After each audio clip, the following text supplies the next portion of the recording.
RRB group D examination നടക്കുമോ നടക്കില്ലയോ? ഒരുപാട് പേരുടെ സംശയമാണ്. ഈ എക്സാമിനേഷൻ ഇനി നടക്കാൻ സാധ്യതയുണ്ടോ, അതോ പാതി വഴിക്ക് ഞങ്ങൾ ഉപേക്ഷിച്ച് പോവേണ്ടി വരുമോ? മക്കളെ, കോടതിയിൽ നിൽക്കുന്ന ഒരു കേസാണ്. നിലവിലത് കാറ്റിലേക്ക് പോയിട്ടുണ്ട്. ഈ ഒരു എക്സാമിനേഷന്റെ ഹിയറിംഗ് വീണ്ടും നീട്ടിവെച്ചിട്ടുണ്ട്. പക്ഷേ ഇവിടെ നടക്കാൻ സാധ്യതയുള്ളത് ഈ എക്സാമിനേഷൻ തീർച്ചയായിട്ടും അവർ നടത്തേണ്ടി വരും. കാരണം 1 കോടിയിലധികം ആളുടെ കയ്യിൽ നിന്ന് പണം വാങ്ങി ഈ ഒരു എക്സാമിന് വേണ്ടി നടത്താനുള്ള എല്ലാ സജ്ജീകരണവും RRB നടത്തിക്കൊണ്ടിരിക്കുകയാണ്. അപ്പൊ സ്വാഭാവികമായിട്ടും കോടതിക്ക് കുട്ടികളുടെ പക്ഷം കേൾക്കാതിരിക്കാൻ കഴിയില്ല. അതുകൊണ്ട് തന്നെ ഈ എക്സാമിനേഷൻ 10th ക്വാളിഫിക്കേഷൻ തന്നെ നടക്കാനാണ് സാധ്യത. അപ്പൊ നിങ്ങൾ പ്രിപ്പയർ ചെയ്യുന്നതിൽ ആശങ്ക വെച്ചുകൊണ്ടിരുന്ന എന്ത് സംഭവിക്കും? ലാസ്റ്റിൽ എക്സാമിനേഷൻ വരും. അപ്പൊ നിങ്ങളുടെ സമയം മുഴുവൻ നിങ്ങൾക്ക് നഷ്ടമാകും. പ്രിപ്പയർ ചെയ്യാനായിട്ട് നിങ്ങൾക്ക് സമയം കിട്ടില്ല. പിന്നീട് എന്താ, വളരെ വേഗത്തിൽ എന്തെങ്കിലുമൊക്കെ കാട്ടിക്കൂട്ടി എക്സാമിന് പോകേണ്ടി വരും. പക്ഷേ ഞാനിവിടെ കൃത്യമായിട്ടൊരു സ്ട്രാറ്റജി നിങ്ങൾക്ക് പറഞ്ഞു തരാം. അതായത് ഒരു 45 ദിവസത്തെ ഒരു സ്ട്രാറ്റജി. 45 ദിവസം നിങ്ങൾ എന്ത് ചെയ്യണം, ഏത് രീതിയിലാണ് നിങ്ങൾ നിങ്ങളുടെ സമയത്തെ ക്രമീകരിക്കേണ്ടതിനുള്ള ഒരു പെർഫെക്റ്റ് സ്ട്രാറ്റജി ഞാൻ എന്ത് ചെയ്യാൻ പോവാ, പറഞ്ഞു തരാനായിട്ട് പോവാം. കൃത്യമായിട്ട് ശ്രദ്ധിച്ച് കേട്ടോണം.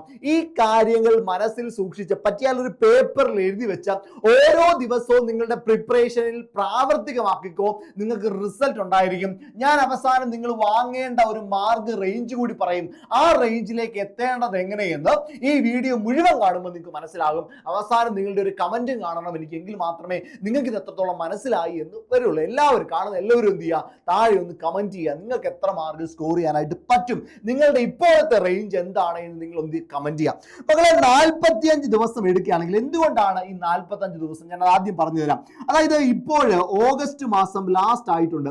ഞാൻ ഈ ഓഗസ്റ്റ് മാസം ലാസ്റ്റ് സമയത്താണ് നിങ്ങളോട് സംസാരിച്ചുകൊണ്ടിരിക്കുക. ഇപ്പോൾ നിലവിൽ ഈ ഒരു കേസിന്റെ ഹിയറിംഗ് വീണ്ടും എന്ത് ചെയ്തിട്ടുണ്ട്, മാറ്റി വെച്ചിട്ടുണ്ട്. ഓക്കെ, 9ാം മാസത്തിലേക്ക് മാറ്റി വെച്ചിട്ടുണ്ട്. എന്തുമായിക്കോട്ടെ, നിലവിൽ ഈ എക്സാം നടക്കാൻ സാധ്യത ഒന്നെങ്കിൽ ഒക്ടോബർ ലാസ്റ്റിലേക്ക് പോകാം, അല്ലെങ്കിൽ നവംബറിലേക്ക് പോകാം.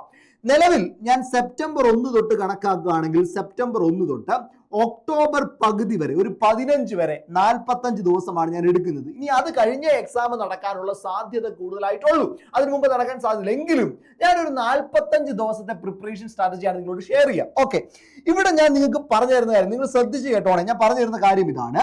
അതായത് മക്കളെ, നിങ്ങൾക്ക് ആകെ 45 ദിവസം എങ്ങനെയൊക്കെ ചെയ്യാൻ പറ്റും?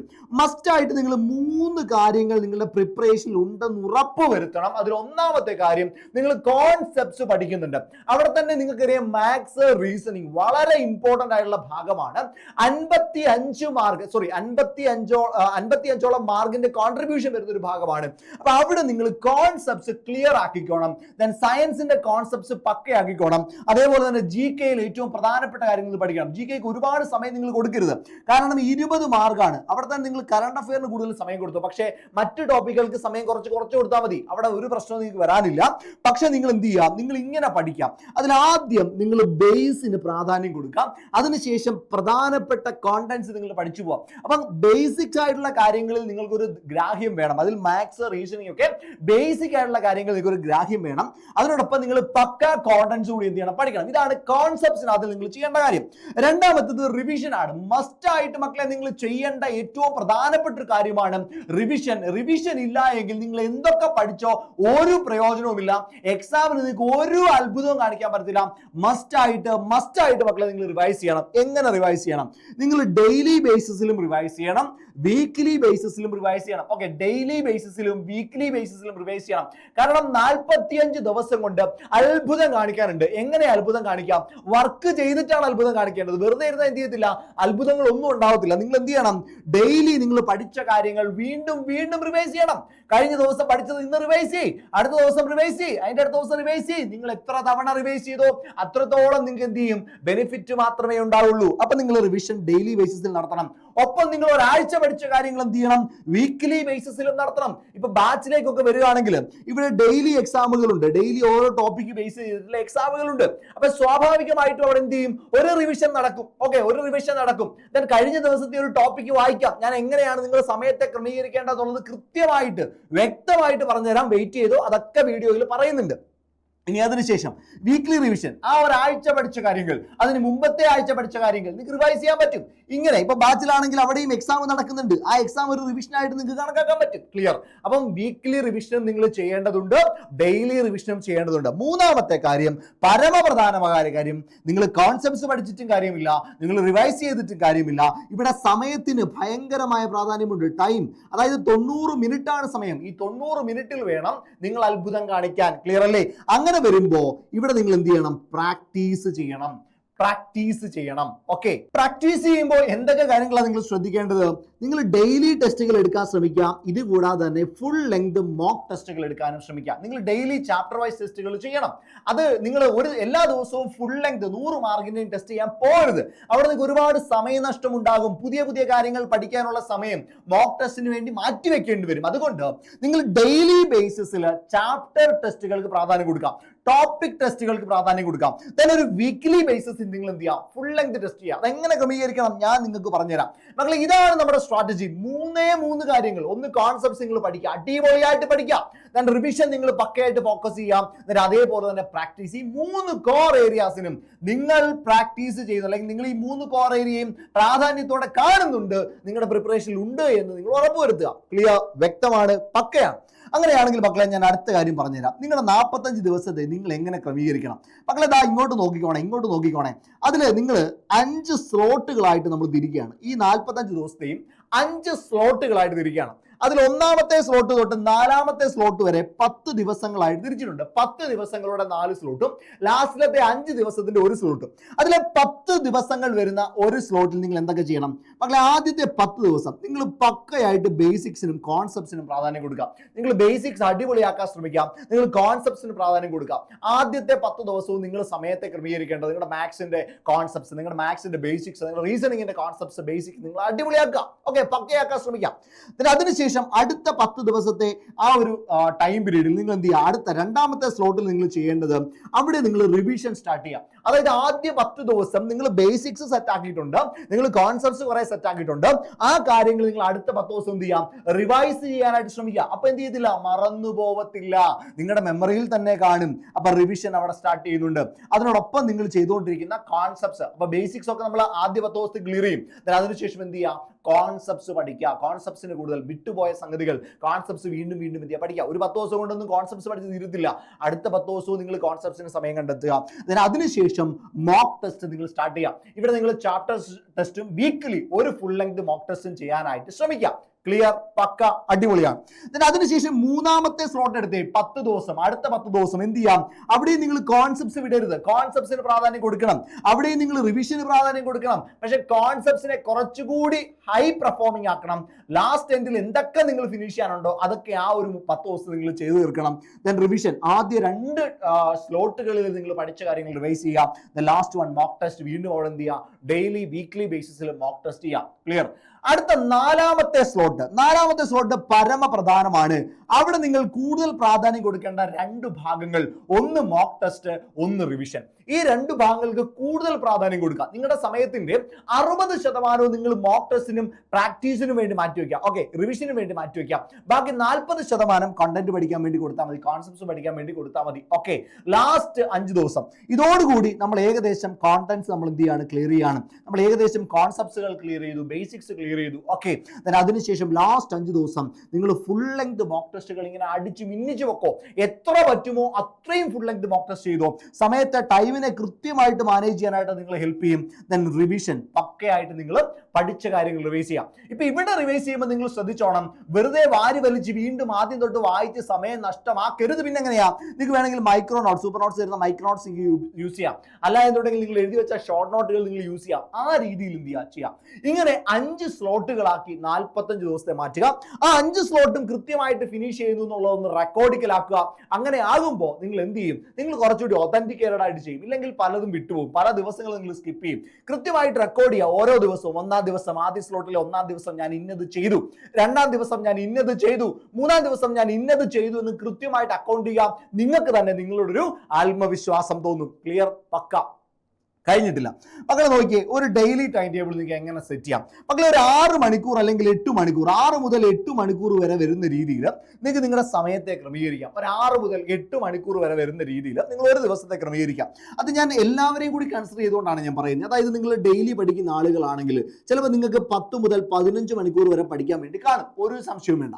അതായത് പഠനത്തിന് വേണ്ടി മാത്രം ഇരിക്കുന്ന ആളുകളാണെങ്കിൽ നിങ്ങൾക്ക് ആ രീതിയിൽ ഇതിന്റെ സമയത്തെ എന്ത് ചെയ്യാം? കൂട്ടാം. പ്രപ്പോർഷൻ ഞാൻ പറയുന്ന പോലെ ചെയ്താൽ മതി, നിങ്ങൾക്ക് കൂട്ടാം. അതിനുശേഷം എന്താ പറയുന്നത്, നിങ്ങൾക്ക് അതിനുശേഷം ചിലപ്പോൾ പ്രൊഫഷണൽസ് ആയിരിക്കും, വർക്കിംഗ് പ്രൊഫഷണൽ ആയിരിക്കാം. അങ്ങനെയുള്ളവർക്ക് ചിലപ്പോൾ ഒരു 6 മുതൽ 8 മണിക്കൂർ വരെ മാറ്റിവെക്കാൻ പറ്റിയെന്ന് വരുള്ളൂ. ഓക്കെ, അവർ അതനുസരിച്ച് എന്ത് ചെയ്യുക? അതിനെ ക്രമീകരിക്കാം. ഇനി നമ്മുടെ ഹൗസ് വൈഫ് ആയിരിക്കാം. ഹൗസ് വൈഫ് ആയിട്ടുള്ള ആളുകളാണെങ്കിൽ നിങ്ങൾ എന്ത് ചെയ്യുക? നിങ്ങളും ഇതുപോലെ 6 മുതൽ 8 മണിക്കൂർ വരെ മാറ്റിവെക്കാം. ഇങ്ങനെ നിങ്ങൾ എന്താണോ ആയിരിക്കുന്നത് ആ സാഹചര്യത്തിനനുസരിച്ച് നിങ്ങൾ ഫ്ലെക്സിബിൾ ആവാനായിട്ട് ശ്രമിക്കാം. പക്ഷേ മസ്റ്റായിട്ട് ഞാൻ ഈ പറയുന്ന കാര്യങ്ങൾ നിങ്ങളുടെ പ്രിപ്പറേഷനിൽ ഉണ്ടെന്ന് ഉറപ്പുവരുത്തുക. ആദ്യ ഒരു 3 മുതൽ 4 മണിക്കൂർ, ഒരു 3 മുതൽ 4 മണിക്കൂർ നിങ്ങൾ ക്ലാസ് കാണുന്നതിനും പഠിക്കുന്നതിനും വേണ്ടി ഉപയോഗിക്കാം. ഓക്കെ, ക്ലാസ് കാണുന്നതിനും പഠിക്കുന്നതിനും വേണ്ടി ഒരു 3 മുതൽ 4 മണിക്കൂർ മാറ്റിവെക്കാം. ഞാൻ ഒരു 2 മണിക്കൂർ നിങ്ങൾ ഉറപ്പായിട്ടും, അതായത് നിങ്ങൾ എന്ത് 3 മണിക്കൂറിൽ ഈ ആദ്യം പറഞ്ഞ സ്ലോട്ട് നിങ്ങൾ എന്ത് പഠിച്ചാലും മറ്റൊരു സ്ലോട്ട് 2 മണിക്കൂർ മാത്സിനും റീസണിങ്ങിനും വേണ്ടി പക്കയായിട്ട് മാറ്റി വെച്ചോണം. ആദ്യത്തെ ഈ സ്ലോട്ടിൽ കൂടുതലായിട്ടും GS, GKയിലെ ഏറ്റവും പ്രധാനപ്പെട്ട കാര്യങ്ങൾ, കറണ്ട് അഫെയർ ഒക്കെ പഠിക്കാൻ വേണ്ടി മാറ്റി വെച്ചോ. ദെൻ അടുത്ത 2 മണിക്കൂർ മാത്സിനും റീസണിങ്ങിനും ചെയ്ത് പഠിക്കാൻ വേണ്ടി മാത്രം മാറ്റി വെച്ചോ. അവിടെ ക്ലാസ് കാണാനല്ല, മാത്സും റീസണിങ്ങും ചെയ്ത് പഠിക്കാനായിട്ട് നിങ്ങൾ എന്ത് ചെയ്യുക? മാറ്റി വയ്ക്കാം. ദെൻ ഒരു 1 മുതൽ 2 മണിക്കൂർ നിങ്ങൾ ഡെയിലി റിവിഷന് വേണ്ടി മാറ്റി വയ്ക്കുക. ഓരോ കാര്യങ്ങളും പഠിച്ചത് റിവൈസ് ചെയ്യാൻ വേണ്ടി 1 മുതൽ 2 മണിക്കൂർ വരെ മാറ്റി വയ്ക്കാം. ദെൻ 1 മണിക്കൂർ നിങ്ങൾ മോക്ക് ടെസ്റ്റ് ചെയ്യാം. അവിടെ ഡെയിലി മോക്ക് ടെസ്റ്റ് ആണെങ്കിൽ ചാപ്റ്റർ ടെസ്റ്റ് ആണ് ചെയ്യേണ്ടത്. ഒരു ടെസ്റ്റ് ചെയ്യാൻ എക്സ്പ്ലനേഷൻ പഠിക്കുക, അങ്ങനെ പോവുക. ദെൻ ഒരു സൺഡേയോ സാറ്റർഡേയോ എത്തിക്കഴിഞ്ഞാൽ നിങ്ങൾ എന്ത് ചെയ്യാം? ഫുൾ റിവിഷന് വേണ്ടി മാറ്റിവെക്കാം. അതേപോലെ ഫുൾ ലെങ്ത് മോക്ക് ടെസ്റ്റ് ചെയ്യാൻ വേണ്ടി ശ്രമിക്കാം. ഓക്കെ, ഫുൾ ലെങ്ത് 100 മാർക്കിന്റെ മോക്ക് ടെസ്റ്റ് ചെയ്യാൻ വേണ്ടി ശ്രമിക്കാം. ഈ 1 അവറിൽ നിങ്ങൾ എന്ത് ചെയ്യരുത്? അങ്ങനെ ചെയ്യരുത് കേട്ടോ. ഈ സമയത്തെ മുഴുവനായിട്ട് നിങ്ങൾ എന്ത് ചെയ്യുക? സൺഡേയിലും സാറ്റർഡേയിലും ഫുൾ റിവിഷന് വേണ്ടിയിട്ടും ഒരു 100 മാർക്സിന്റെ മോക്ക് ടെസ്റ്റ് ചെയ്യാൻ വേണ്ടിയിട്ട് എന്ത് ചെയ്യുക? മാറ്റിവെക്കാം. ക്ലിയർ ആണോ ഞാൻ പറയുന്നത്? അടിപൊളിയായിട്ട് നിങ്ങൾ ഡെയിലി ചെയ്തു പോകുകയാണെങ്കിൽ നിങ്ങൾ ഓരോ ദിവസവും മാർക്ക് ഇങ്ങനെ ഇമ്പ്രൂവ് ചെയ്ത് പോകുന്നത് കാണാൻ പറ്റും. അവസാന ഫുൾ ടെസ്റ്റ് ഒക്കെ ആകുമ്പോഴത്തേക്കും, അതായത് നിങ്ങൾ ഏകദേശം ഒരു 5 or 6 ഫുൾ മോക്ക് ടെസ്റ്റ് ചെയ്യാൻ പറ്റും. അവസാന സമയമൊക്കെ ആകുമ്പോഴത്തേക്കും ലാസ്റ്റ് 5 ദിവസം ഒത്തിരി മോക്ക് ടെസ്റ്റ് ചെയ്യാൻ പറ്റും. അപ്പോൾ ആ സമയമൊക്കെ എത്തുമ്പോഴത്തേക്കും നിങ്ങളുടെ മാർക്ക് ഒരുപാട് ബൂസ്റ്റ് ആയിട്ട് മേളിൽ കയറിയെന്ന് നിങ്ങൾക്ക് തന്നെ എന്ത് ചെയ്യാൻ പറ്റും? കണ്ട് അടിപൊളിയാണെന്ന് ഞാൻ പറയാൻ പറ്റും. ഓക്കെ, ഇനി നിങ്ങൾക്ക് എങ്ങനെയാണ് സമയത്തെ മാറ്റി വെക്കുക? നിങ്ങൾ മാത്സിന് 25 മാർക്കിന്റെ ടോപ്പിക്കാണ്, നമുക്കറിയാം 25 മാർക്കിന്റെ ടോപ്പിക്കാണ് മാത്സ്. നിങ്ങൾ മാത്സിന് വേണ്ടിയിട്ട് ഒരു 1.5 hours, ഒരു 1.5 മണിക്കൂർ മാറ്റി വെച്ചേക്കാം. മാത്സിന് വേണ്ടി മാത്രം ഒരു 1.5 മണിക്കൂർ മാറ്റി വെച്ചേക്കാം. ദെൻ റീസണിങ്ങിന് വേണ്ടി മാത്രം നിങ്ങൾ ഒരു 1.5 മണിക്കൂർ മാറ്റി വെച്ചേക്കാം. അപ്പോൾ ഇവിടെ ഞാൻ ക്ലാസ് കാണുന്ന സമയവും ദെൻ മാത്സ് ആൻഡ് റീസണിങ്ങിന് മാറ്റി വെക്കുന്ന സമയവും കൂടി ചേർത്തിട്ടാണ് ഞാൻ ഈ ഒരു കണക്ക് പറയുന്നത്. ഒരു 1.5 മണിക്കൂർ, അത് ഞാൻ ഇവിടെ പറഞ്ഞല്ലോ. ഇവിടെ ഞാൻ പറഞ്ഞത് 3 മുതൽ 4 മണിക്കൂർ, 3 മണിക്കൂറും പ്ലസ് 2 മണിക്കൂർ, അങ്ങനെ ആകെ 5 മണിക്കൂറാണ് നിങ്ങൾ ക്ലാസ് കാണുന്നതിനും പഠിക്കുന്നതിനും വേണ്ടി മാറ്റി വെക്കുന്നത്. ഈ 5 മണിക്കൂറിൽ ഒരു 3 മണിക്കൂർ നിങ്ങൾ എന്ത് ചെയ്യുക? ഈ പറയുന്ന മാത്സിനും റീസണിങ്ങിനും മാത്രമായിട്ട് മാറ്റി വെക്കുക. ഏത് ഫോർമാറ്റിലാണെങ്കിലും 1 മണിക്കൂർ നിങ്ങൾ എന്ത് ചെയ്യുക? GKക്ക് വേണ്ടി മാറ്റി വെക്കുക. ദെൻ പ്ലസ് 1 മണിക്കൂർ നിങ്ങൾ GSന് വേണ്ടി മാറ്റി വെക്കുക. ഇങ്ങനെയായിരിക്കണം നിങ്ങളുടെ പ്രപ്പോർഷൻ. ഓക്കെ, ഇങ്ങനെയായിരിക്കണം പ്രപ്പോർഷൻ. ഇവിടെ GS എന്ന് പറയുമ്പോൾ അവിടെ ഫിസിക്സ്, കെമിസ്ട്രി, ബയോളജി ഈ 3 വിഷയങ്ങൾ മാത്രമാണ് വരിക. ആ 3 വിഷയങ്ങൾക്ക് വേണ്ടി മാത്രം നിങ്ങൾ 1 മണിക്കൂർ മാറ്റി വെച്ചേക്കുക.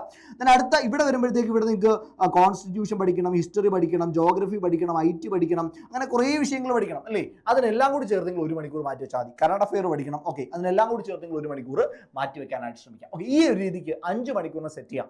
ദെൻ പിന്നീട് വരുന്ന സമയം, അതായത് ഈ പറയുന്ന 1 to 2 hours റിവിഷൻ നിങ്ങൾ അതേപോലെ തന്നെ ചെയ്യാം. 1 മണിക്കൂർ മോക്ക് ടെസ്റ്റ് നിങ്ങൾ അതേപോലെ ചെയ്യാം. 8 മണിക്കൂർ നിങ്ങൾക്ക് സഫീഷ്യൻ്റ് ആയിട്ട് എന്ത് ചെയ്യാൻ പറ്റും? 8 മണിക്കൂർ പഠിക്കാനായിട്ട് പറ്റും. എത്ര അടിപൊളിയാണെന്ന് നോക്കിയേ, എങ്ങനെ ചിന്ത പോകുന്നതെന്ന് നോക്കിയേ. ഇങ്ങനെ പഠിച്ചാൽ നിങ്ങൾക്ക് എന്ത് ചെയ്യത്തില്ല? ഒരു സംശയവും വേണ്ട, അടിപൊളിയായിട്ട് മാർക്ക് സ്കോർ ചെയ്യാനായിട്ട് പറ്റും. ഇവിടെ ഞാൻ 1 മണിക്കൂർ GK പഠിച്ചാൽ എന്ന് പറഞ്ഞാൽ കാര്യം 20 മാർക്കാണ്. അവിടെ കറണ്ട് അഫെയറിനാണ് കൂടുതൽ പ്രാധാന്യം, അതിന് നിങ്ങൾ കൂടുതൽ ഫോക്കസ് കൊടുത്തു. ഇവിടെ 25 മാർക്കാണ്, അതിന് പ്രാധാന്യമുണ്ട്. 3 വിഷയത്തിൽ നിങ്ങൾ 1 മണിക്കൂർ മാറ്റി വെച്ചോ, ഒരു സംശയവും വേണ്ട. ഇനി എത്ര മാർക്ക് വാങ്ങിച്ചാൽ നമുക്ക് ഈ ഒരു എക്സാം പാസ്സാവാൻ പറ്റും? ഇനി ഇതുകൂടി അറിഞ്ഞാലാണ് നിങ്ങൾക്ക് ഈ സമയത്തെ എങ്ങനെ പ്രപ്പോർഷൻ ചെയ്യണമെന്ന് മനസ്സിലാകുക. മക്കളെ സെക്ഷൻ വൈസ് നോക്കുകയാണെങ്കിൽ മാത്സിൽ നിങ്ങൾ മാക്സിമം കിട്ടാവുന്നത് 25 മാർക്കാണ്. മാക്സിമം 25 ചോദ്യങ്ങൾ 25 മാർക്കാണ്. അതിലൊരു 18 മുതൽ 20 മാർക്ക് വരെ സ്കോർ ചെയ്യാനായിട്ട് നിങ്ങൾ ശ്രമിക്കുക. 18 മുതൽ 20 മാർക്ക് വരെ സ്കോർ ചെയ്യാനായിട്ട് ശ്രമിക്കുക. അതായത് 25ൽ 18 മുതൽ 20 മാർക്ക് വരെ സ്കോർ ചെയ്യാൻ ശ്രമിക്കുക. റീസണിങ്ങിലേക്ക് എത്തുമ്പോൾ 30 മാർക്കാണ് മാക്സിമം വാങ്ങാൻ പറ്റും, 30 മാർക്കാണ്. അവിടെ ഒരു 22 മുതൽ 24 മാർക്ക് വരെ നിങ്ങൾ മോക്ക് ടെസ്റ്റ് എടുക്കുമ്പോൾ സ്കോർ ചെയ്യാനായിട്ട് ശ്രമിക്കുക. 22 മുതൽ 24 മാർക്ക് വരെ അതിലേക്ക് നിങ്ങൾ നിങ്ങളുടെ റേഞ്ചിന് എന്ത് ചെയ്യണം, എത്തിക്കണം. ദെൻ GS ആണെങ്കിലോ 25 ടോട്ടൽ സ്കോർ ചെയ്യാൻ പറ്റുക. അവിടെ ഒരു 18 മുതൽ 20 മാർക്ക് വരെ നിങ്ങൾ എന്ത് ചെയ്യണം, GS-ൽ നിന്ന്, അതായത് സയൻസിൽ നിന്ന് നിങ്ങൾ വാങ്ങിയിരിക്കണം. ഫിസിക്സ്, കെമിസ്ട്രി, ബയോളജിയിൽ നിന്ന് 18നും 20നും ഇടയ്ക്ക് നിങ്ങൾ വാങ്ങിയിരിക്കണം. ദെൻ GK ആണെങ്കിലോ 20 ടോട്ടൽ മാർക്ക്. അവിടെ നിങ്ങൾ 10 മുതൽ 12 മാർക്ക് വരെ എന്ത് ചെയ്യാൻ ശ്രമിക്കണം, നിങ്ങൾ സ്കോർ ചെയ്യാൻ ശ്രമിക്കണം. ഈ 4 സെക്ഷൻ ഇതേപോലെ ക്രമീകരിച്ചാൽ ഏറ്റവും കുറഞ്ഞത് 68 മുതൽ 76 മാർക്ക് വരെ നിങ്ങൾക്ക് വാങ്ങാൻ പറ്റും. ഇതിനിടയ്ക്ക് വാങ്ങാൻ പറ്റും. ഇനി കഴിഞ്ഞ വർഷത്തെ കട്ട് ഓഫ് നോക്കിയാൽ നോർമലൈസേഷന് ശേഷം 71 കട്ട് ഓഫ്. അപ്പം നിങ്ങൾക്ക് നോർമലൈസേഷൻ ഇല്ലാതെ തന്നെ ഈ ഒരു സ്കോറിലേക്ക് എത്തിയാൽ തീർച്ചയായിട്ടും നിങ്ങൾക്ക് അടിപൊളി മാർക്കിലേക്ക് എത്താൻ പറ്റും. മനസ്സിലാവുന്നതാണ് ഞാൻ പറയുന്നത്. ഒരാഴം നിങ്ങൾക്ക് കിട്ടുന്നുണ്ടോ ആ രീതിക്ക് നിങ്ങൾ എന്ത് ചെയ്യുക, പ്ലാൻ ചെയ്ത് പഠിക്കാൻ ശ്രമിക്കാം. ഇതൊരു ഏകദേശം നിങ്ങളുടെ മനസ്സിൽ ഉണ്ടാവേണ്ട ഒരു സ്കോറാണ്. നോർമലൈസേഷന് മുൻപ്, ശേഷം ഇതിൽ കൂടുതൽ മാർക്ക് നിങ്ങൾക്ക് സ്കോർ ചെയ്യാനായിട്ട് പറ്റും. നോർമലൈസേഷൻ കിട്ടുമ്പോൾ കുറച്ചുകൂടി മാർക്ക് എന്ത് ചെയ്യാൻ പറ്റും, ബൂസ്റ്റ് ചെയ്ത് മേളിലിട്ട് കയറിപ്പോ. മനസ്സിലാവുന്നുണ്ടോ? ഈ രീതിക്ക് നിങ്ങൾ പ്രിപ്പയർ ചെയ്യാനായിട്ട് ശ്രമിക്കാം. അടിപൊളിയായിട്ട് നിങ്ങൾക്ക് എന്ത് ചെയ്യാൻ പറ്റും, പഠിക്കാനായിട്ട് പറ്റും. ഇവിടെ നിങ്ങൾക്ക് ഒരു ബാച്ചിന്റെ സപ്പോർട്ട് വേണമെന്നുണ്ടെങ്കിൽ നമ്മുടെ ഗ്രൂപ്പ് ഡി, RRB ഗ്രൂപ്പ് ഡിയുടെ ക്രാഷ് ബാച്ച് നിലവിൽ അവൈലബിൾ ആണ്. ഈ ക്രാഷ് ബാച്ചിന്റെ പ്രൈസ് 1700 രൂപ മാത്രമാണ് കേട്ടോ. 1700 രൂപയ്ക്ക് 45 ദിവസത്തേക്കല്ല, എക്സാം എന്നുണ്ടോ അന്ന് വരെ നിങ്ങൾക്ക് എന്ത് ചെയ്യാൻ പറ്റും, ഈ ഒരു ബാച്ച് യൂസ് ചെയ്യാൻ പറ്റും കേട്ടോ. എക്സാം വരെ നിങ്ങൾക്ക് ഈ ബാച്ച് യൂസ് ചെയ്യാൻ വരും. എന്നാണോ എക്സാം അന്ന് വരെ നമ്മൾ എന്ത് ചെയ്യും, ഈ ഒരു ബാച്ചിൽ നിങ്ങൾ സപ്പോർട്ട് തന്നുകൊണ്ടേയിരിക്കും. ഇവിടെ നിങ്ങൾക്ക് കിട്ടാൻ പോകുന്നത് റെക്കോർഡഡ് ക്ലാസ്സുകൾ കിട്ടും. ഓക്കെ, റെക്കോർഡഡ് ക്ലാസ്സുകൾ എന്ന് പറയുമ്പോൾ നിങ്ങളുടെ സമയനഷ്ടം ഉണ്ടാവാതെ കൃത്യമായിട്ട് കണ്ടന്റുകൾ നിങ്ങളിലേക്ക് എത്തിക്കാനായിട്ടുള്ള റെക്കോർഡഡ് സെഷൻസ്. ദെൻ ലൈവ് ക്ലാസ്സുകളാണെങ്കിലോ അവിടെ നിങ്ങൾക്ക് ക്വസ്റ്റ്യൻ പ്രാക്ടീസ് ചെയ്യാനായിട്ട് ലൈവ് ക്ലാസ്സുകൾ, കൂടുതൽ റെക്കോർഡഡ് ക്ലാസ്സുകളാണ്. ദെൻ വൈകുന്നേര സമയങ്ങളിലൊക്കെ മുന്നോട്ട് പോകുമ്പോൾ നിങ്ങൾക്ക് ലൈവ് ക്ലാസ്സുകൾ കിട്ടും. അവിടെ നിങ്ങൾക്ക് എന്ത് ചെയ്യാൻ പറ്റും, കൃത്യമായിട്ട് പഠിച്ചു പോകാനായിട്ടുള്ള സെറ്റപ്പുകളെല്ലാം നിങ്ങൾക്ക് കിട്ടും. ദെൻ ഡെയിലി എക്സാമുകൾ നിങ്ങൾക്ക് കാണും. അതായത് ഓരോ ചാപ്റ്ററുകൾ തീരുമ്പോഴും ആ ചാപ്റ്ററിനെ ബേസ് ചെയ്തിട്ടുള്ള എക്സാമുകൾ ഡെയിലി കാണും. ഇത് കൂടാതെ തന്നെ നിങ്ങൾക്ക് വീക്ക്ലി എക്സാമുകൾ കാണും. ഈ വീക്ക്ലി എക്സാംസിലൂടെ ആ ഒരാഴ്ച എന്തൊക്കെ പഠിച്ചോ അതൊക്കെ നിങ്ങൾക്ക് എന്ത് ചെയ്യാൻ പറ്റും, റിവൈസ് ചെയ്യാൻ പറ്റും. ഇത് കൂടാതെ നിങ്ങൾക്ക് പ്രാക്ടീസ് എക്സാമുകളുണ്ട്. 100 മാർക്കിന്റെ പ്രാക്ടീസ് എക്സാമുകളുണ്ട്, PYQ എക്സാമുകളുണ്ട്. ഇങ്ങനെ ഇഷ്ടം പോലെ എക്സാമുകൾ എന്താണ് നമ്മുടെ ഈ ഒരു കോഴ്സിന്റെ ഭാഗമായിട്ട് നിങ്ങളിലേക്ക് എത്തും. ഇത് കൂടാതെ മൺഡേ, തിങ്കളാഴ്ച വൈകുന്നേരം 6 മണിക്ക് എല്ലാ കുട്ടികൾക്കും എന്താണ്, നമ്മുടെ ബാച്ചിലുള്ള എല്ലാ കുട്ടികൾക്കും ഒരു മെന്റർഷിപ്പ് സെഷൻ അമൽ സാറിന് നേതൃത്വത്തിൽ കിട്ടും. അടിപൊളിയായിട്ട് നിങ്ങൾക്ക് എന്താണ് പഠിച്ചു വരാം. നിങ്ങൾ എവിടെയെങ്കിലും വീഴ് പോകുന്നുണ്ടെങ്കിൽ നിങ്ങളെ കൈപിടിച്ച് ഉയർത്താനായിട്ട് അമൽ സാറിന്റെ നേതൃത്വത്തിൽ അല്ലെങ്കിൽ അധ്യാപകരുടെ നേതൃത്വത്തിൽ മെന്റർഷിപ്പ് സപ്പോർട്ട് ഒരു സെഷൻ നിങ്ങൾക്ക് ഉണ്ടാകും, ഒരു മോട്ടിവേഷണൽ സെഷൻ ഉണ്ടാകും. ഇത്രയും അടങ്ങുന്ന ഒരു അടിപൊളി ബാച്ചാണിത്. ദെൻ പ്രിന്റ് റെഡി ആയിട്ടുള്ള, നിങ്ങൾക്ക് PDF പ്രിന്റ് എടുത്ത് പഠിക്കാൻ പറ്റുന്ന പ്രിന്റ് റെഡി ആയിട്ടുള്ള എന്താണ് നോട്ട്സ് നിങ്ങൾക്ക് ലഭിക്കും. ഇതെല്ലാം ഈ ഒരു ബാച്ചിന്റെ പ്രത്യേകതയാണ്. 1700 രൂപ മാത്രമാണ് ഈ ഒരു ബാച്ചിന്റെ ഫീസ്. പക്ഷേ ഈ ബാച്ചിൽ 250 പേർക്ക് മാത്രമേ അഡ്മിഷൻ ഉള്ളൂ. ഇനി വളരെ കുറച്ച് സീറ്റുകൾ മാത്രമേ അവൈലബിൾ ആയിട്ടുള്ളൂ. ആർക്കെങ്കിലും ബാച്ചിലേക്ക് ജോയിൻ ചെയ്യണമെങ്കിൽ നിങ്ങൾ 8281223366 എന്ന് പറയുന്ന നമ്പറിലേക്ക് വിളിക്കുക കേട്ടോ. 8281223366. ഒരിക്കൽ കൂടി പറയുന്നു, 8281223366. ഓക്കെ, അപ്പോൾ ഈ ഒരു രീതിക്കാണ് നിങ്ങൾ പ്രിപ്പറേഷൻ മുന്നോട്ട് പോവുക. അങ്ങനെയാണെങ്കിൽ തീർച്ചയായിട്ടും നിങ്ങൾക്ക് അടിപൊളിയായിട്ട് കയറി വരാനായിട്ട് പറ്റും. ഇനി പഠിച്ചാൽ മതി. സമയത്തെ കൃത്യമായിട്ട് സഫീഷ്യൻ്റ് ആയിട്ട് വിനിയോഗിക്കുക. സൂപ്പർ നോട്ട്സിനൊപ്പം കൂടുക. അടിപൊളിയായിട്ട് നിങ്ങൾക്ക് പഠിക്കാം. Thank you so much.